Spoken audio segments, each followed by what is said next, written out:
하나님의 말씀의 제목은 인생에서 가장 중요한 질문과 대답, 이런 제목으로 하나님의 말씀을 함께 나누도록 하겠습니다.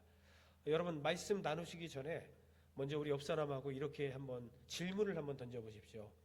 지금은 사순절 기간입니다. 이 사순절 기간에 어떻게 사실 거예요? 하고 한번 여쭤보십시오. 시작. 지금은 사순절 기간입니다. 자, 사순절 기간 동안 어떻게 사실 거예요? 답을 한번 들어보십시오. 갑자기 그렇게 물어보시면 부담스러운데요. 혹시 그렇게 마음속으로 답을 하고 계십니까? 여러분, 사순절 기간에 우리는 예수 그리스도의 고난을 묵상합니다. 그 고난을 통과하고 나서 십자가 위에서 흘리신 주님의 보혈의 은혜와 사랑을 경험하게 됩니다. 뿐만 아니라 죽으셨지만 3일 만에 죄와 사망의 권세를 이기시고 다시 사신 부활의 주님을 우리는 목도하며 만날 수 있습니다.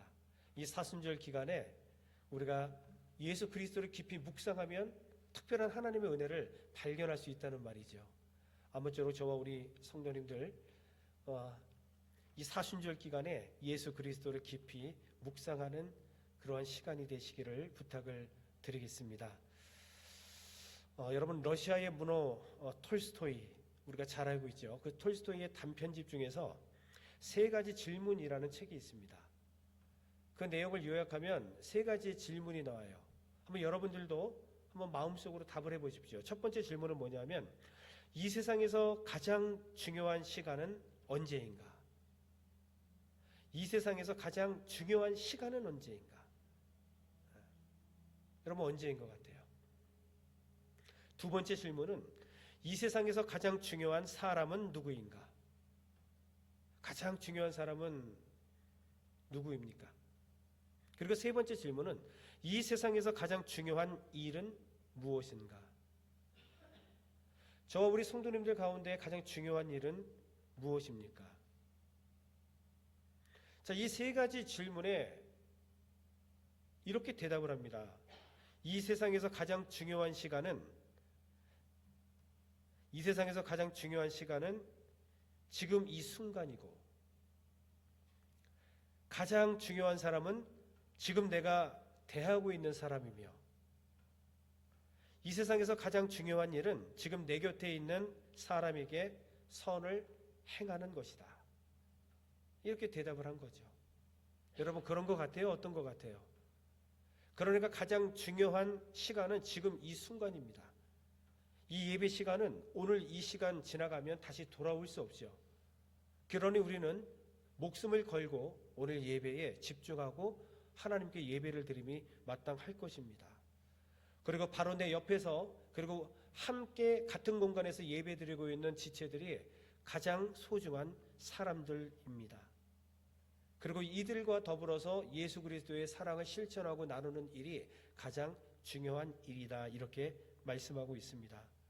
그러니 우리는 이 3가지 질문 앞에서 한 가지 공통적으로 생각하게 되는 부분들이 있는데, 우리는 최선을 다하여 살아야 한다라는 결론을 우리가 경험하게 되는 겁니다. 이 외에도 우리 인생 가운데에 스스로 질문하고 답을 하면 인생에 도움이 되는 질문들이 꽤 많다는 겁니다. 늘 우리는 인생을 살아가면서 질문을 던지면서 살아야 됩니다. 나는 누구인가? 이런 질문 던져야 됩니다. 나는 과연 누구인가? 나의 정체성에 관한 질문입니다. 사랑하는 성도 여러분, 우리 성도님들은 과연 누구십니까? 나는 지금 어디에 있는가? 나는 지금 어디에 있는가? 그리고 내가 왜 여기에 서 있는가? 이런 질문들을 통해서 우리는 인생의 승리자가 될 수 있습니다. 인생에서 가장 중요한 예수님의 질문에 대해서 우리가 오늘 말씀을 한번 묵상하려고 생각을 합니다. 예수님께서도 사실은 사역하시면서 중요한 질문들을 던지셨습니다. 오늘 누가복음 9장에 보아도 우리 예수님께서 특별한 질문들을 던지는데, 이 질문들을 듣고 그리고 대답하는 그 가운데에 정말 무엇이 소중하고 중요한 일인지 우리는 발견하게 되는 겁니다. 자, 먼저 우리 18절 말씀을 한번 보시면서 말씀을 하나하나 풀어보도록 하겠습니다. 함께 읽겠습니다. 시작. 예수께서 따로 기도하실 때에 제자들이 주와 함께 있더니 물어 이르시되 무리가 나를 누구라 하느냐. 아멘. 예수님께서 따로 기도하실 때에 제자들이 함께 있었다. 예수님이 홀로 기도하실 때에 제자들이 주와 함께 있었다. 이게 좀 말이 좀 이상하지 않습니까? 좀 어색하잖아요. 예수님이 따로 이렇게 기도하셨는데, 혼자 기도하셨다고 했는데 제자들이 함께 있었다? 약간 이해하기 어려운 문장입니다. 자, 그런데 여러분 헬라어 원어를 보게 되어지면 이 내용을 두 가지로 해석을 합니다. 첫 번째 해석은 뭐냐면 예수님과 예수님의 제자들이 지금 무리가 나를 누구라 하느냐 하면서 무리에 대한 질문이 나오죠. 지금 예수님과 제자들은 무리들과 분리되어 있다라는 의미가 있는 거예요. 이 무리들과 우리 예수님과 제자들은 구별이 되어 있다, 이런 의미가 있고요. 또 한 가지 해석은 뭐냐면 예수님께서 따로 홀로 기도하신 후에 기도를 끝낸 예수님과 제자들이 함께 합류했다. 이 원어의 어떤 시제를 보게 되면 이렇게 해석이 가능하다는 겁니다. 그러니까 적어도 우리가 알 수 있는 것은 예수님은 지금 이전에 오병이어의 기적이 분명히 있었는데 이 오병이어의 기적 이후에도 우리 예수님께서는 이토록 기도하셨던 모습을 여기서 찾아볼 수 있습니다. 우리 예수님은 기도의 본을 보이신 분이십니다. 지금 이 말씀을 통해서 우리 예수님께서는 사역을 마무리하시고 항상 기도하셨습니다. 그리고 새벽 오이련 미명에도 기도하셨습니다. 이것은 하루를 시작하면서 우리 예수님께서는 분명히 기도하면서 하루를 시작했다는 겁니다. 자, 이렇게 예수님의 기도의 여러분 모범을 우리가 살펴보면서 과연 나는 그렇게 기도 생활을 하고 있는지 한번 살펴보시기를 부탁을 드리겠습니다. 뿐만 아니라 우리 예수님은 귀신을 축사하시고 치유의 사역을 감당하시며 또 여러 가지 사역들을 감당하시고 특별히 오병이어의 기적에서도 하늘을 우러러 축소하시고 오병이어의 기적을 행하셨습니다. 기도하신 이후에 우리 예수님께서 이러한 놀라운 기적을 행하셨다는 겁니다. 그러니까 우리 예수님은 사역을 행하시는 순간순간마다 기도하신 분이셨다는 것을 우리가 알게 됩니다. 죽기 전 우리 예수님께서는 겟세마네 동산에서 여러분 무엇 하셨습니까? 왜 겟세마네 동산으로 올라가신 겁니까? 기도하러 올라가셨습니다. 사명을 이제 다 끝내고 그곳에서 이제 기도하는데 이 사명을 끝내기가 그렇게 쉽지 않았습니다. 십자가 지는 것이 너무 고통스럽다는 사실을 우리 예수님께서는 아셨어요. 그러면서도 마음을 잡고 이 사명을 다 마무리하기 위해서 뭐라고 기도하십니까? 아버지요, 나의 원대로 마옵시고 아버지의 뜻대로 하옵소서. 육신을 입고 오신 예수님이셨죠. 그러므로 이 십자가 지는 것이 너무 고통스럽다는 사실을 알았지만 그럼에도 불구하고 아버지의 뜻을 이루기 위해서 우리 예수님께서는 그 고통 속에서도 하나님께 사명을 감당하기 위해서 순종하기 위해서 기도하셨다. 성경은 말씀하고 있습니다. 그리고 십자가에 달리셔서 우리 예수님께서는 아버지 품에 안기기 직전에도 기도하셨습니다. 아버지여 내 영혼을 부탁하나이다. 예수님은 매 순간순간마다 죽음의 현장에서까지도 기도를 쉬신 적이 없다는 겁니다. 이토록 기도하시면서 매 순간순간을 우리 주님께서는 사셨어요. 그래서 예수 그리스도의 삶은 우리를 한마디로 기도의 삶이다, 이렇게 우리가 말씀드릴 수 있습니다. 매 분초마다 하루 24시간, 일주일 즉 168시간, 1년 365일 기도하면서 우리 예수님께서는 하루를 시작하셨고 사역을 하셨으며 그리고 중요한 선택과 결정에 앞서서 늘 기도하셨음을 성경을 통해서 깨닫게 됩니다. 저와 우리 성도님들은 과연 예수님처럼 기도하는 삶을 살고 계십니까? 제자의 삶 가운데에 우리가 놓지 말아야 될 사역이 바로 기도하는 삶입니다. 제자는 스승을 따르는 자입니다. 그러므로 스승이 행하는 일을 해야 되는데 예수님께서 기도하셨던 것처럼 우리 또한 기도해야 합니다. 기도는 하나님과 소통하는 통로입니다. 기도는 하나님과 깊이 교제하는 통로입니다. 기도는 하나님과 깊이 대화하는 통로입니다. 그러므로 우리는 기도해야 합니다. 이렇게 기도하신 예수님께서 오늘 본문 말씀을 보니까 제자들에게 아주 중요한 질문을 던지는 모습을 보게 되는 겁니다. 다시 18절 말씀 여러분 보시면은 무리가 나를 누구라 하느냐라는 질문을 제자들에게 던지셨습니다. 무리가 나를 누구라 하느냐. 여러분 그렇다면 여기서 무리가 누구인지를 우리가 살펴봐야 됩니다. 무리. 적어도 여기서 우리가 무리라는 것은 제자들과 구별되어 있는 다른 집단인 것을 우리가 알게 됩니다. 적어도 지금 여기에 나와 있는 무리는 예수님의 제자들하고는 다른 집단이다라는 사실을 알게 됩니다. 예수님을 쫓아다녔던 수많은 사람들이 있었습니다. 예수님의 기적을 보기 위해서 쫓아다니는 사람들이 있었지요. 그리고 예수님을 쫓아다니면 오병이어 기적 같은 것을 통해서 야 굶지 않겠어 무언가 먹을 수 있겠다라고 해서 예수님을 쫓아다니는 사람들이 있었던 겁니다. 그리고 예수님을 정치적인 목적을 가지고 쫓아다니는 사람들도 있었습니다. 저분이라면 우리를 로마에서 해방시켜 주실 거야. 로마로부터 우리가 자유함을 누릴 수 있을 거야. 그래서 적어도 이들에게는 예수님이 구주가 아니라 무언가 우리의 부족함을 그리고 우리의 필요를 채워줄 수 있는 램프의 요정 지니와 같은 역할로 예수님을 알고 쫓아다녔던 겁니다. 그런 무리들이 지금 나에게 뭐라고 하느냐라고 예수님이 제자들에게 질문을 던진 겁니다. 왜 이런 질문을 던졌냐면 무언가 예수님께서 그 무리들하고는 차별이 되어서 가르치고자 했던 중요한 무언가가 있기 때문에 예수님께서 서론의 첫 번째 질문을 무리는 나에 대하여 뭐라고 하느냐라고 질문을 던진 겁니다. 19절에 보니까 여러분 뭐라고 제자들이 이야기하던가요? 같이 한번 읽어봅시다. 시작. 대답하여 이르되 세례 요한이라 하고 더러는 엘리야라 더러는 옛 선지자 중에 한 사람이 살아났다 하나이다. 아멘. 뭐라고 얘기합니까? 저 무리들이 이렇게 대답하던데요. 예수님은 세례 요한이다. 엘리야다. 옛 선지자 중 한 사람이다. 이렇게 이야기하더라고요.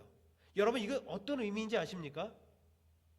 예수님을 정확히 알지 못하고 그저 단지 예수 그리스도에 대해서 수군거리는 수준이다라고 지금 이야기하고 있는 겁니다. 그러니까 예수님을 쫓아다녔던 이 무리는 적어도 예수 그리스도를 정확하게 알지 못하는 사람들이었다는 겁니다. 야, 저 예수는 뭐는 기적을 일으키는 사람이야. 그렇게 자기들끼리 수군대는 겁니다. 자, 저 오병이어 기적을 통해서 그냥 남자만 5,000명이 되고 먹이고 그리고 남은 게 12광주류나 있으니까 야 뭔가 다른 사람이야. 이러한 수군거림들이 있었다는 거죠. 그러나 이러한 수군거림 안에는 정확히 예수님에 대해서 알지 못했음을 우리는 여기서 발견하게 됩니다. 자, 우리의 신앙생활은 여러분 어떻습니까? 혹시 여러분 우리도 다른 사람들이 예수를 누구라 카더라. 혹시 여러분 우리 카더라 방송국에 빠져서 내게 아니라 누가 그렇게 하더라. 그 정도 수준에서 우리가 신앙생활하고 있는 것은 아닙니까? 야, 이 사람은 이렇게 간증하더라. 저 사람은 저렇게 간증하더라. 나의 간증이 없는 겁니다. 예수에 대한 나의 경험은 없는 겁니다. 이것은 무슨 말이냐 하면 예수 그리스도에 대한 신앙 고백이 나에게는 없는 거예요. 혹 여러분 우리가 이러한 신앙 생활을 하고 있는 것은 아닙니까? 나의 신앙 고백은 없고 다른 사람들의 영향을 받아서 그냥 의존적인 신앙생활을 하고 있지는 않은가라는 겁니다. 지금 무리들은 적어도 그렇게 예수님을 정확히 알지 못한 채 이렇더라 저렇더라 소문만 듣고 지금 온 겁니다. 그래서 예수 그리스도께서 십자가에 여러분 못 박힐 때 이 많던 사람들이 다 어디 갔어요? 다 도망쳤잖아요. 다 사라졌잖아요. 적어도 우리 이러한 신앙생활을 해서는 안 될 것입니다. 그리고 나서 예수님께서 아주 중요한 질문을 20절에 던지는 겁니다. 함께 읽습니다. 시작. 예수께서 이르시되 너희는 나를 누구라 하느냐? 베드로가 대답하여 이르되 하나님의 그리스도시니이다 하니. 아멘. 사람들이 이렇게 질문을 던졌는데, 그러나 너희는 나를 누구라 하느냐라고 예수님께서 아주 중요한 질문을 던집니다. 여러분, 오늘 너희는 나를 누구라 하느냐 이 질문은 우리 인생에서 가장 중요한 질문이다라고 우리가 말할 수 있습니다. 예수님께서 제자들에게 던진 질문입니다. 제자들은 다른 집단과 구별되어 있는, 그렇죠? 그 무리들과 무언가 구별되어 있고 예수님과 더불어서 공생애를 함께 보았고 느꼈고 행했던 사람들, 그들에게 오늘 예수님께서 질문을 던지는 겁니다. 너는 나를 누구라 하느냐? 정 목사야, 너는 나를 누구라고 하느냐? 이종민 집사야, 너는 나를 누구라 하느냐? 여러분, 예수님께서 이런 질문을 지금 나에게 하는 겁니다. 우리는 뭐라고 대답하실 겁니까? 여러분, 헬라어 원문을 보면은 너희는 나를 누구라 하느냐 그 앞쪽에 보면은 대라고 하는 단어가 들어가 있는데, 이 대라고 하는 헬라어는 이런 의미예요. 그러나 라는 의미가 있는데, 이제 내가 중요한 것을 묻겠다라고 우리가 이 단어에서 유추할 수 있단 말이에요. 그러니까 굉장히 중요한 질문이 뭐냐 하면 너희는 나를 누구라 하느냐라는 겁니다. 여러분, 가슴속으로 그 부분에 대해서 답을 하십시오. 오늘 예수님께서 각자에게 물으십니다. 누구야? 너는 나를 누구라 하느냐? 적어도 여러분, 무리들처럼 그저 예수에 대해서 수군거리는 그런 수준은 이제 더 이상 안 됩니다. 우리 예수님께서 듣고 싶은 것은 뭐냐 하면 진실된 신앙 고백을 각자에게서 오늘 듣고 싶어 하시는 겁니다. 이때 베드로가 대답을 합니다. 뭐라고 대답을 했죠? 자, 마태복음 16장 16절에는 이렇게 고백을 했습니다. 주는 그리스도시요 살아계신 하나님의 아들이십니다. 마가복음 8장 29절에서는 주는 그리스도이십니다 라고 베드로가 고백을 했습니다. 오늘 보면 누가복음 9장 20절에서는 뭐라고 고백을 합니까? 하나님의 그리스도이십니다. 그리스도, 기름 부음을 받은 자, 제사장, 선지자, 왕. 그러니까 예수 그리스도 당신은 메시아이십니다. 그리고 하나님의 아들입니다라고 고백을 했다고 마태는 그렇게 기록을 하고 있는 겁니다. 예수님은 그리스도이십니다. 마가복음에 나와 있는 내용도 예수님께서는 메시아이십니다. 당신은 우리의 선지자시며 참 제사장이시고 참된 왕이십니다 라고 이렇게 고백을 한 겁니다. 그리고 누가복음 9장 20절에 보니까 하나님의 그리스도이십니다.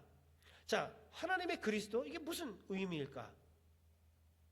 하나님으로부터 말미암은 왕이십니다, 이런 뜻입니다.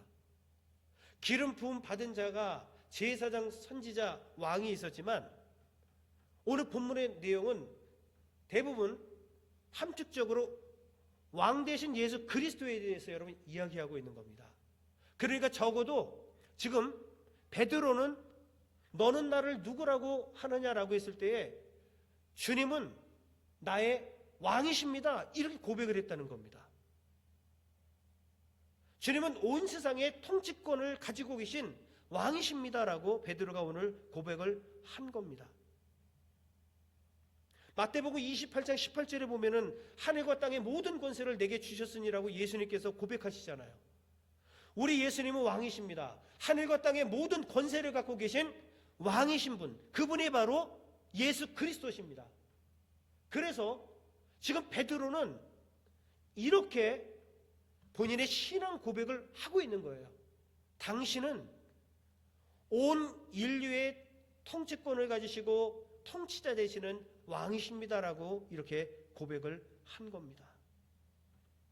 자, 다시 질문을 던지겠습니다. 사랑하는 성도 여러분, 과연 우리 성도님들은 예수님을 무엇라 고백하고 계십니까?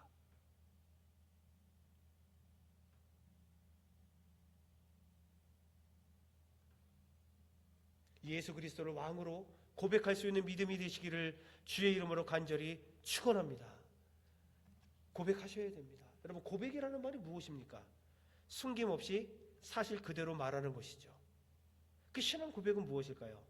자기 자신의 신앙을 공개적으로 정확하게 표명하는 것이 신앙 고백이에요. 우리는 인생을 살아가면서 항상 여러분 질문하셔야 됩니다. 예수 그리스도가 누구시지? 예수님은 누구시지? 그 부분에 대해서 나는 항상 신앙 고백을 하셔야 됩니다. 떳떳하게 누구 앞에서도 예수 그리스도는 왕이십니다. 그분이 내 인생을 다스리시고 내 인생의 주인이 되신다고 누구 앞에서도 우리는 공개적으로 정확하게 예수님에 대해서 신앙 고백할 수 있어야 되는 것입니다. 오늘 생각해 보세요. 과연 나는 예수 그리스도에 대해서 뭐라고 고백하고 있는가? 주는 그리스도시요 살아계신 하나님의 아들이십니다. 주님은 하나님으로부터 말미암은 하늘과 땅의 모든 권세를 가지신 통치자이시며 왕이십니다. 이런 고백이 우리 안에 있느냐라는 겁니다. 여러분, 이런 신앙 고백은 죽은 영혼을 살릴 수 있는 하나님의 능력이 됩니다. 철학자 클레이플 교수라는 사람이 있습니다. 그 사람이 한 친구 집에 방문을 했습니다. 그런데 두 팔과 두 다리가 없는 친구의 여동생을 보고 깜짝 놀랐어요. 그런데 그 여동생이 두 팔과 두 다리가 없었지만 너무 활짝 웃고 있는 겁니다. 아무런 근심도 걱정도 아픔도 없는 것처럼. 그래서 이 클레이플 교수가 그 여동생에게 이렇게 이야기를 했어요. 야, 내가 너였으면 견디지 못했을 것 같아. 너는 어떻게 이런 상황 가운데에 이렇게 밝을 수가 있지? 그랬더니 그 여동생이 이렇게 대답을 합니다. 저는 가진 것이 너무 많아요. 음악을 듣고 책을 읽을 수 있는 눈과 귀가 있어요. 그리고 나를 사랑해주는 가족과 그리고 친구들이 있어요. 무엇보다도 소중한 것은 내 마음속에 왕 되신 예수 그리스도가 계셔요 라고 고백을 했습니다. 이렇게 내가 많은 것을 가지고 있는데 제가 왜 슬퍼해야 하지요? 하고 오히려 질문을 던진 겁니다. 이 클레이플 교수가 이 순간 그의 신앙 고백을 통해서 복음을 받아들입니다. 그리고 그가 예수 그리스도를 믿게 되는 데까지 나아가게 됩니다. 진정한 신앙 고백은 영혼을 살릴 수 있는 능력이 있음을 우리는 알게 됩니다. 적어도 저와 우리 성도님에게 예수 그리스도는 누구십니까? 나는 어떻게 고백하고 또 어떻게 이야기할 수 있습니까? 우리가 잘 알고 있는 찬송가 96장, 예수님은 누구신가? 여러분, 이 예수님은 누구신가 이 찬송은 프레데릭 밀러 선교사가 지은 찬송가입니다. 이분의 한글 이름은 민로아예요. 이 선교사는 충청 지역 선교의 아버지, 이렇게 우리가 알고 있는데 그가 이렇게 찬송을 부른 겁니다. 예수님은 누구신가? 우는 자의 위로와 없는 자의 풍성이며 천한 자의 높음과 잡힌 자의 노임되고 우리 기쁨 되시네. 예수님은 누구신가? 악한 자의 강함과 눈먼 자의 빛이시며 병든 자의 고침과 죽은 자의 부활되고 우리 생명 되시네. 예수님은 누구신가? 추한 자의 정함과 죽은 자의 생명이며 죄인들의 중보와 멸망자의 구원되고 우리 평화 되시네. 4절 잘 들어보세요. 예수님은 누구신가? 온 교회의 머리와 온 세상의 구주시며 모든 왕의 왕이요 심판하실 주님 되고 우리 영광 되시네. 이 민노아 선교사님도 예수 그리스도를 왕 중의 왕으로 고백하고 있습니다. 예수님은 과연 저와 우리 성도님들에게 누구십니까? 여러분, 거룩한 고민이 있기를 주의 이름으로 축원합니다. 그리고 오늘 베드로가 고백한 것처럼 예수님이 내게 묻는다면 나의 신앙을 고백할 수 있는, 그리고 담대하게 어디서든지 밝힐 수 있는 특별한 대답이 오늘 내 심장 속에 있기를 주의 이름으로 간절히 축원합니다.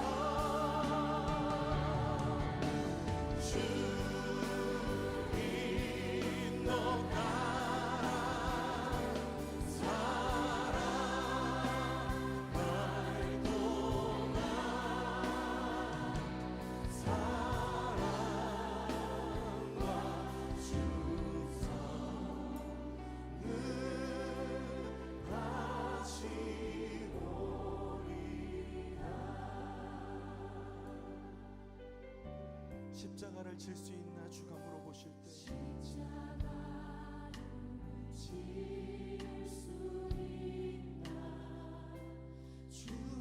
주가 물어보실 때 죽기까지 따르오리 저를 대답하리.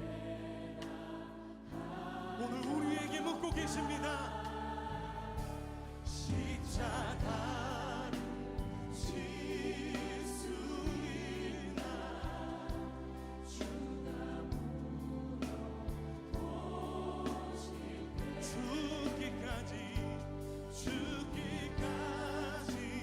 따르오리 저들 우리의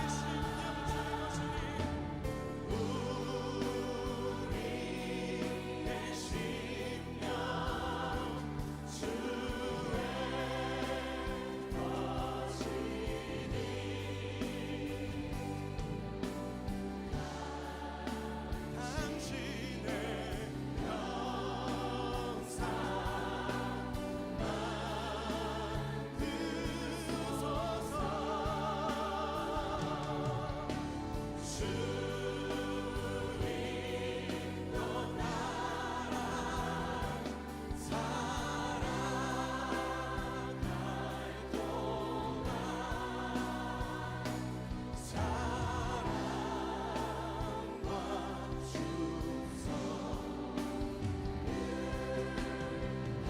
주님의 십자가를 바라보며 함께 기도합시다. 죽기까지 순종하신 십자가의 그 길, 이제 우리에게 맡겨주신 십자가를 지고 주님을 따르겠습니다. 넘어지고 실패하는 것 같아 보여도 주님께서 보이신 생명의 길을 우리가 따르겠습니다. 우리 함께 결단하며 기도합시다. 주여 하나님, 우리를 위하여 택하신 주님의 방법, 우리를 위하여 택하신 주님의 길, 우리를 위하여 택하신 주님의 길, 놀라우신 그 십자가의 길, 우리가 따르는 것이 세상의 길이 아니라 아버지가 주신 그 길, 이 말씀을 따라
주님, 우리가 그 사랑과 은혜 앞에 우리 충성을 다하여 주님 앞에 나아가길 원합니다. 우리가 주님 앞에 우리의 삶을 맡겨드리길 원합니다. 하나님, 우리가 주님의 걸어가신 그 십자가의 길을 따르길 원합니다. 주님, 우리의 삶을 인도하여 주시옵소서. 하나님, 우리의 삶을 통하여 주님 영광 받아 주시옵소서.